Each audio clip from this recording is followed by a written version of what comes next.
There is no America. There is no democracy. There is only IBM and ITT and AT&T and DuPont, Dow, Union Carbide, and Exxon. Those are the nations of the world today. What do you think the Russians talk about in their councils of state? Karl Marx? They get out their linear programming charts, statistical decision theories, Minimax solutions, and compute the price-cost probabilities of their transactions and investments, just like we do. We no longer live in a world of nations and ideologies, Mr. Beale. The world is a college of corporations, inexorably determined by the immutable bylaws of business.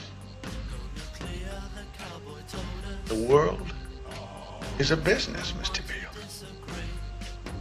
It has been since man crawled out of the slime. And our children will live, Mr. Beale, to see that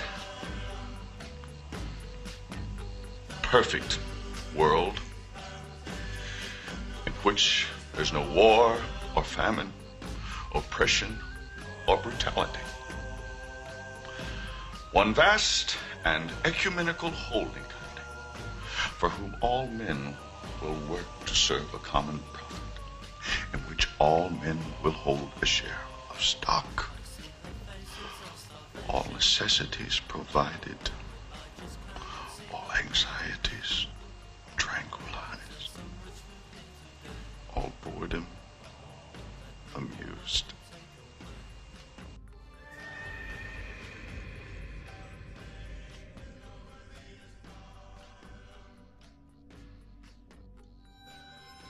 This is not a film that sees conspiracies.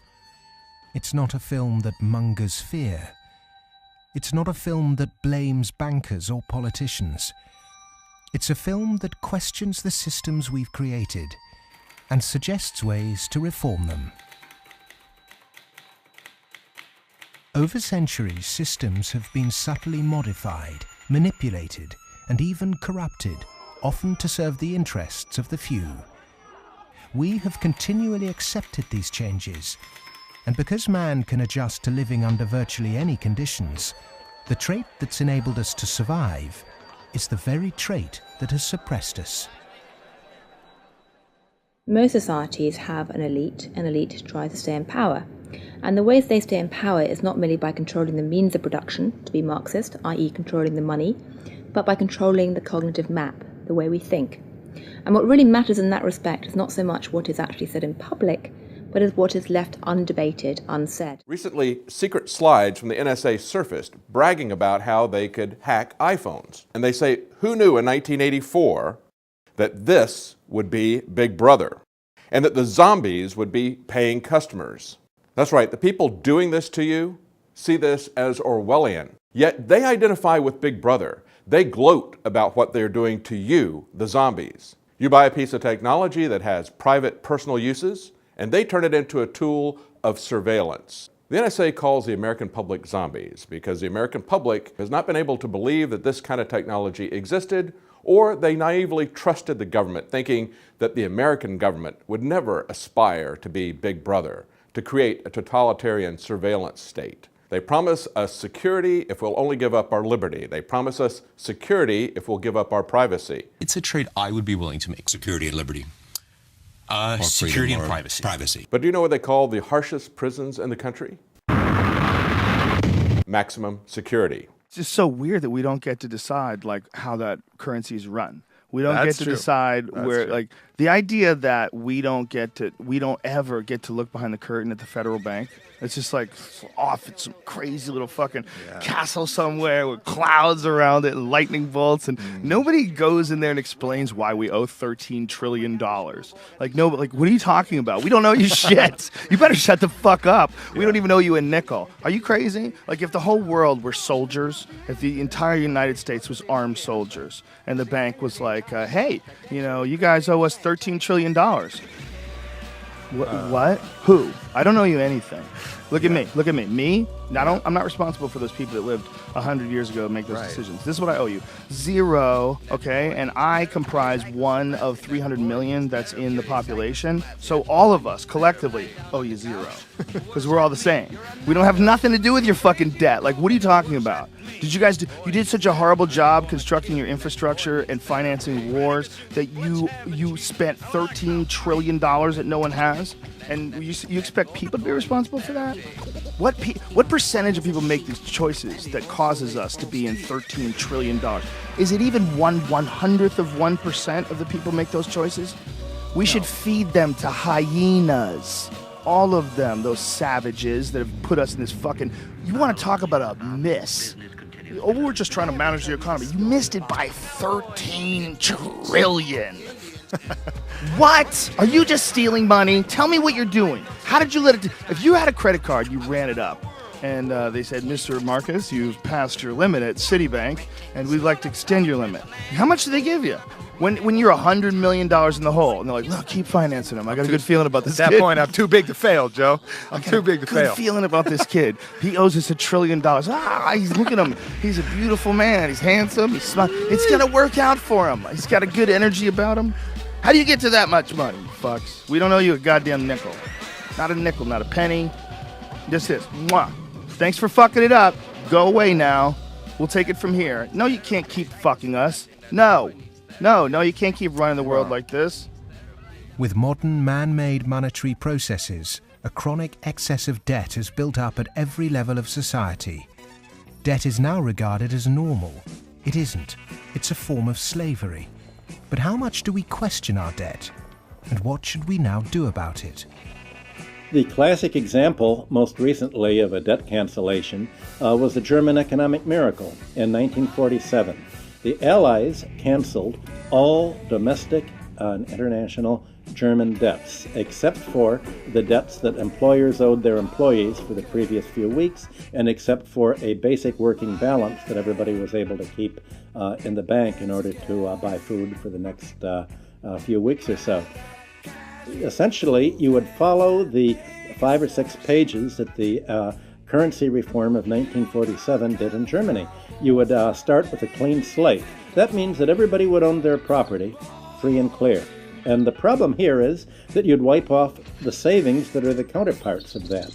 That actually would not be such a bad thing if you look at the fact that the wealthiest 1% of Americans have concentrated an enormous amount of wealth in their own hands, more than at any earlier time since statistics have been kept. It was the Greek philosopher Plato who said the ratio of earnings between highest and lowest paid employee in any organization should be no more than 6 to 1.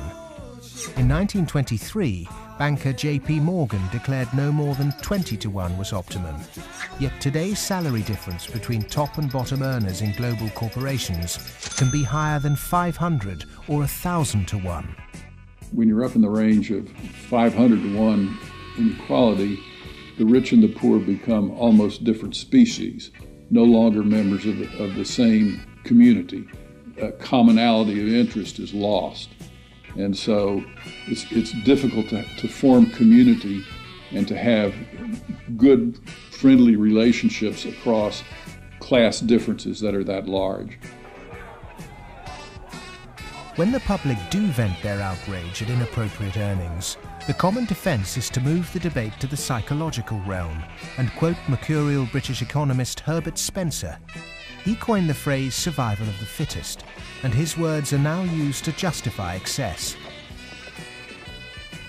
Competition in business is a good thing, but the playing field must be level. Monopolists have too much because the system they game is rigged. Under the current economic setup, the fitness of the vast majority of the world's population is irrelevant. Those that are made to pay for this crisis are not those that caused it. But those who caused it, for survival, will no doubt try to marginalize this film as socialist or even Marxist. I'm a capitalist. I'm a business person. I believe in the basic principles. That's why I'm completely appalled by seeing these principles destroyed by monarchs, monopolists, who have totally destroyed the system from within on Wall Street, and this is completely unacceptable. I'm a capitalist. I think capitalism can do it. It's not a question of getting rid of capitalism. It's a question of getting rid of this terrible form of capitalism. Capitalism, more broadly understood as market economy, not only has a future, I can't see the future of the world without it. But the question is, what kind of capitalism? What kind of market economy? A system of reformed capitalism built on independent money, a tax system based on consumption, not income, and employee-owned businesses would begin to build an economy that's not dependent on constant growth to service its debt. We've endured the so-called free market for centuries, but far from being free, it's led us to destroy nature and each other in a vain attempt to progress. The breakdown we saw in the Great Depression and witnessed again at the beginning of the 21st century occurred because in the name of growth, much was taken out of the system by those who contribute very little. Multinational corporates and banks will always want to grow without having to compensate those people who actually do the work to produce the surplus. In the past, every time too much was taken by those who contributed little, people rose up to halt the violent practices enacted by a tangible enemy. Today, the question is, with such a formless enemy pervading every element of our economic and democratic process, can it be done again? Of course it can be done again. Look, it's a cycle. I mean, we're not debt peons, but maybe rats running around a little wheel in somebody's big cage somewhere. The finance rises. Finance becomes organized. You make a lot of money in banking. It's easy to go out and buy politicians. But the essence of democracy, the essence of American democracy, is this is a repeated confrontation, a repeated showdown. And in the 1830s, Andrew Jackson beat the Second Bank of the United States. In the early 1900s, Teddy Roosevelt beat J.P. Morgan and John D. Rockefeller. In the 1930s, Franklin Delano Roosevelt, FDR, beat everyone from Wall Street. And now we have to do it again. We live in a dream, Aubrey Marcus. It makes no sense because the people before us fucked it up so hard that we're running on the momentum of these knucklehead decisions these fucking dummies had made. And embarrassing ones. You know, like when Native Americans go like, you know, we want back our land. And like, what are they talking about? Oh, you don't want to know. Well, what are they talking about? Well, read this. And you start reading about what the fuck happened to Native Americans when the Europeans got here. Like, it's an unheard of genocide. I mean, it's one of the things that never gets discussed, but there were people here. There weren't just a few. There were thousands and thousands and thousands of people who had lived the same way for hundreds and hundreds of years. Mm-hmm. And not me, not you, people that somehow or another built this place way before we came along, they fucked those people. Oh, yeah. They came across and they just stole from them and fought with them and shot them. And the disregard for human beings has been so prevalent throughout history. And even now, you can see this kind of disregard in all of these corporations and everything they're covering up. I've been surprised this year, and looking back at 2013, how much it extends. You know, like even, we mentioned Amber Lyons before, but then her expose on CNN. And then all of a sudden, you realize, oh, I thought it was kind of like Anchorman, where they just kind of report stuff that would be interesting to people. But really, actually, they have other agendas. And the dictatorship in Bahrain is paying them money to do, hype stories for them. And then you're like, okay, so that's way more corrupt. And then you see the Blackfish documentary, and you see how fucked up and corrupt SeaWorld is, changing stories about why these orcas are going off and killing people, and then you keep looking at these different areas and seeing how much is actually corrupt and fucked up. And then, of course, the Snowden thing with the NSA. I mean, go on down the line, and it's like one after the other. You can just count where that money's going to and what their response is going to be. Gotta be careful, Aubrey Marcus. There's a problem with all this thinking, and this thinking ignores terrorism. There are terrorists out there, Aubrey Marcus, who hate us for our freedom. You don't understand because you live a privileged life, the cushy life of a civilian protected by the soldiers out there fighting for freedom. You don't understand, Aubrey Marcus. I must have missed it. I must have missed it. They got us wrapped up in some crazy shit. Could you imagine if your friend came to you and go, listen, dude, I know you're enjoying a good time here in Southern California, and you got a pool and a backyard that you barbecue in, but we're on a team, and you and I are on a team, and I got some problems with some dudes in Africa. So what we're going to do, we're going to go there, you're going to live there. I'm going to pay you about $100 a week, and you're just going to dodge bullets and shoot people you don't know. Okay? Okay, here we go. You'd be like, what the fuck, man? I gotta move away from Chris. He's crazy. Yo, he's telling me we're going to war with people in Africa. Okay, I'm living in Cleveland. I gotta go to Africa. What is happening here? Chris, you're crazy. I'm not going with you, man. Look, dude, we're on a team, and it's your civic duty. I've got you scribbled on a piece of paper, and I have a video of you scribbling on this piece of paper that agrees that I get to use you for 6 years.